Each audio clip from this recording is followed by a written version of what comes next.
grocery haul. Not essential yung mga ipapakita ko sa inyo.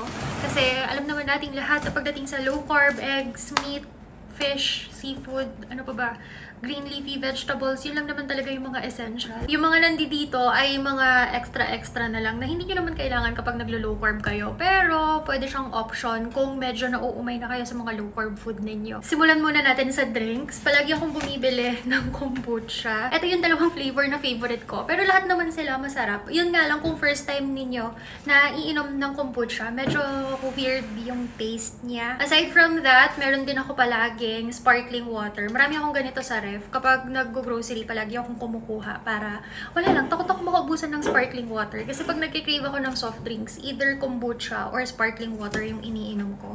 Eto, yung husband ko, kumukuha siya ng mga zero sugar, mga, alam ko meron pa siyang Coke Zero dito. Eto, meron pa siyang Coke Zero. Ako kasi hindi ko gusto yung lasa ng mga sweetener ng mga diet Coke or diet soda. Kaya yung dalawa yung iniinom ko na kapalit ng soft drinks.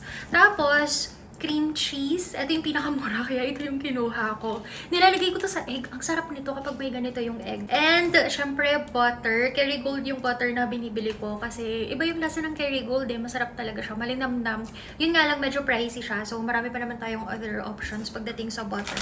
Tapos, ang gusto ko talagang mayonnaise is yung ano ba yun? Yung something kitchen, yung ganon. Kaya lang ang hirap hanapin nun. Kaya ito muna yung binili ko, pero maliit lang. Pero as much as possible, hindi ako masyadong gumagamit ng QP mayo kasi meron siyang soybean oil, yung ganon. Pero better option na rin yan kaysa sa mga regular na mayonnaise. Sometimes, naghahanap ako ng dessert pagkatapos kumain. Lalo na kapag puro meat yung kinain ko. So, palagi akong meron stock ng chocolates. Usually, yung binibili ko yung 90% pataas. Kaso, ito lang yung chocolate na meron sila, 85%. So, for me, medyo matamis na ito.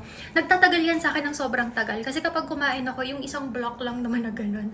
Tapos, ipapares ko sa black coffee, yung ganon. Ayun, gusto ko yun. Tapos, ano pa bang meron dito? Ito, mga delata naman. Meron ako ng corned beef.